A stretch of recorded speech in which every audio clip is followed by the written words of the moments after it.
At least 2 people were shot dead and several others wounded by Venezuelan troops near the country's border with Brazil on Friday. The first bloodshed linked to efforts to bring aid into Venezuela. The violence broke out when indigenous leaders say they tried to stop a military convoy heading toward the border because they thought the troops were attempting to block foreign aid on President Nicolas Maduro's orders. That's when Venezuelan troops opened fire to clear the way. And in another small town near the Brazilian border, troops fired tear gas at protesters, reportedly wounding at least 5 people.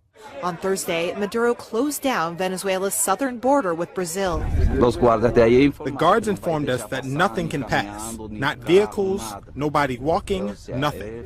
So they're totally closing it, according to them, for security. But that's wrong because what other countries are doing is to help Venezuela.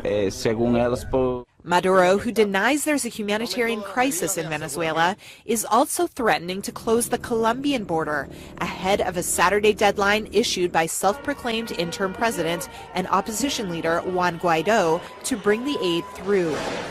Meanwhile, a fundraising concert kicked off in the Colombian town of Cucuta, where the aid has accumulated.